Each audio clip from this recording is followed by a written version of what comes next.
உன்னை நான் என்ன சொல்லுவேன்? இது வரையில் வராது. ஓராண்டு முடியவில்லை என்று நினைத்தாய். ஓராண்டு முடிந்து ஒரு நாள் அதிகமாகிவிட்டது. அதனால் நீ இங்க வந்ததுனால அது குற்றமில்லை அண்ணாவே. நீயே உட்ட சரி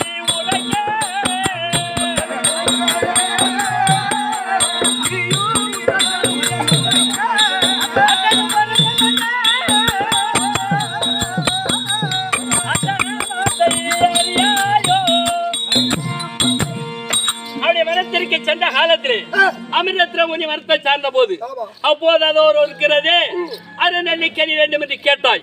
அப்போது என் வில்லினால் அடித்தால் அருநெல்லியை அறுத்த உடனே அங்க இருக்க முடியாது. சிவங்கவர்கள் சாபத்துக்கு ஆளாகி விடுவாய் அப்படி என்று கேட்ட காலத்தில் கண்ணா கோவிந்தா நாராயணா இப்பேற்பட்ட சாபத்திற்கு ஆளாகி விட்டால் என்ன செய்வது? எப்படி வரத்தை தொலைப்பது? எப்பொழுது துரியன் கட்டளை முடிப்பது? அப்படி என்று எம்பெருமானை வேண்டிய காலத்திலே கண்ணன் ஓடி வந்தால் யார் யார் மனதில் என்னென்ன குறைபாடு அதை உள்ளதை சொன்னால் அற்றது பொருந்தும் என்றார். அவர்கள் நாங்கள் சொல்லி வந்தோம். பூமியில் இருந்த கனி மேலே சென்றது. அப்படி எழுந்த உடனே அது பொருளாது நின்றது. உன்னை அழைத்து உன் மன கருத்தை கேட்ட காலத்திலே அங்க வில்ல அரங்கேற்ற காலத்திலே அதோ நாணி தொடுக்கும் வேலை வேற வரையில் வந்தவன் அங்கிதாசாதிபதி கர்ணன். அவன் தான் நமக்கு மணாளன் அப்படின்னு நினைத்தாயே அந்த வார்த்தையை சொன்ன உடனே அருந்த கனி பொருந்தியது. அதுபோல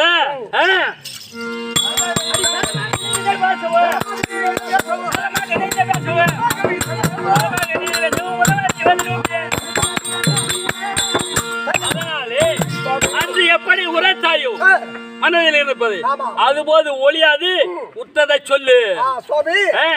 ஓராண்டு காலம் முடிவு போகுது, முடிந்து விட்டது. இந்த சமுத்திரம் வெளிப்படுத்த வேண்டும் என்று நினைத்த துரியோதனன் திருக்கத்தரை விடுத்து இருக்கக்கூடிய ஆவுகளை எல்லாம் அழைக்க செல்கிறான்.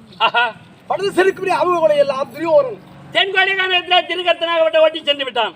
இன்றைய தினத்திலே துரியோதனன் சென்றிருக்கிறான். துரியோன் அவன் யாரடி? நமக்கு எதிரி. அவன் பேச்சு இங்க எதற்கு?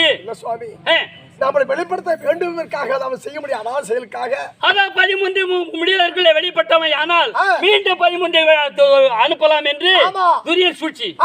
அவன் அட்டத்துடன் துரிய